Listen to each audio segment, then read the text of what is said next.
Well, good morning, everyone. Happy week two. I hope you enjoyed the semi-long weekend, 1 day of work break for a holiday. But it's always nice to have a little bit of a breather, especially if some of you are teaching summer school right now. So this week, your assignment is on characteristics analysis of servant leaders. And there's on the directions, if you look at the directions, I really like the quote at the very top that says the most important preparation for leadership lies in developing personal character. You can learn the rest along the way. So very true. If you look at some of the people that are kind of the influencers in educational leadership right now, one of the ones that you're going to see is Brene Brown. Specific districts have adopted sayings. The district I worked for, Long Beach Unified, had signs everywhere that said clear as kind, which is a saying from Brene Brown. But I think what's really fascinating and interesting about Brene Brown is her ability to be vulnerable about her own hardships, her own experiences, and her own character flaws, and how she works consistently to overcome those. And when you're a leader, and I've said this before to you already, and you're going to hear me say this over and over again. When you're a leader, if you're already a leader, TOSA at your school, or if you're an admin in this class, if you're not working on yourself, you're going to have a really hard time being a leader. Because when you work on yourself, you're working on, this is a very overused word right now, but you're working on your triggers. You're working on your reactions, and you're teaching yourself to act instead of react in a moment. You have to take a beat. You have to take a step back when you feel yourself overwhelmed or reacting, and have that beat to say, what's this about? What's this about? Before you react in a way that could be detrimental towards a parent, a student, a colleague. Working on your own personal characteristics helps that. And one of the first things that I ever learned from somebody who was very experienced in not reacting but acting was, wait 24 hours before you respond to an email that sets you off. And I thought, wow, that's brilliant. So that was the first one. Saves you a lot of pain waiting till you calm down to respond to, an email that might be inflammatory and setting you off. And another one was wait 24 hours before you say yes or no to a commitment, an extra commitment. And, we all have that ability to, ego gets fired up and we get all chuffed up, when somebody asks us to do something. And there might also be fear in there, like fear if I don't step up now, I'm going to lose this opportunity, or if I don't take this extra thing, maybe I'm going to lose this opportunity.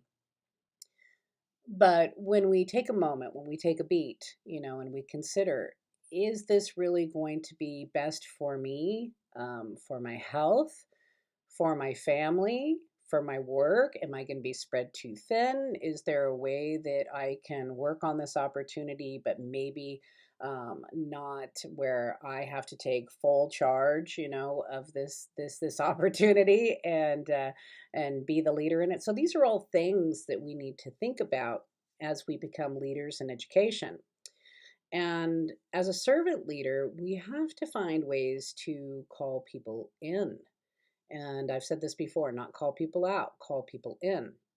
And, it doesn't mean that you're not going to have times where you have to be firm with someone.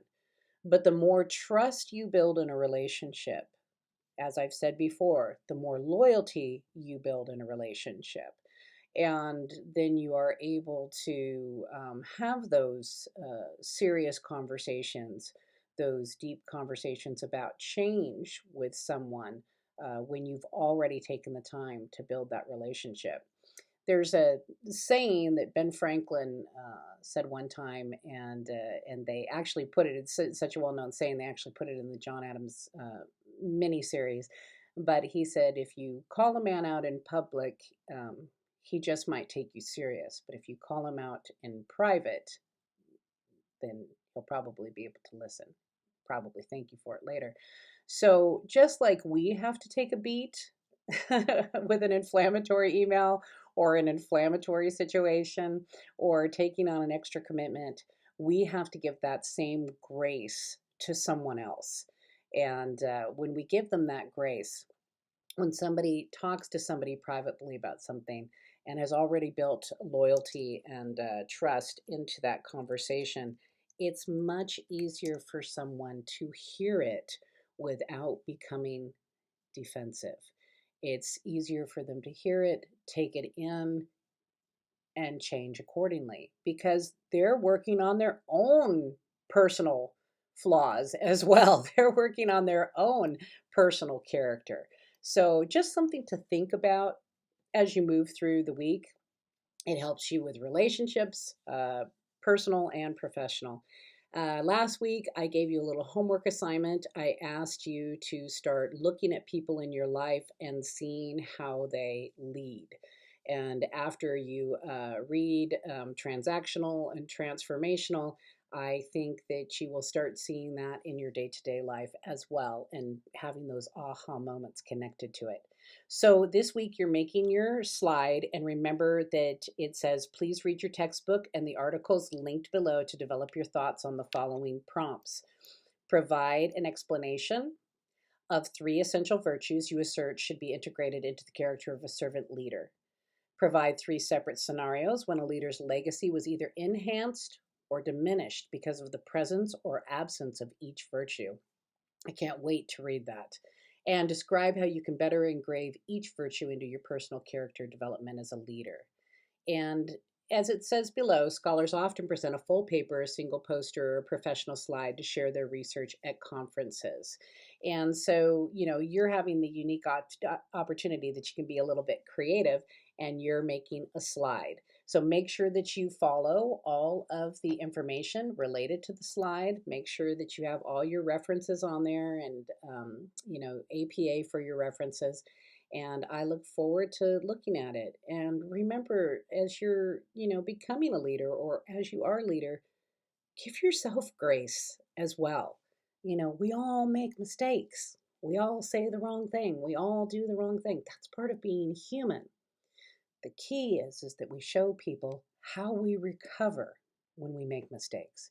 We don't say, I'm sorry, but we say, I'm sorry. I'm sorry. I handled that poorly. I'm going to work better to handle that better next time. Okay?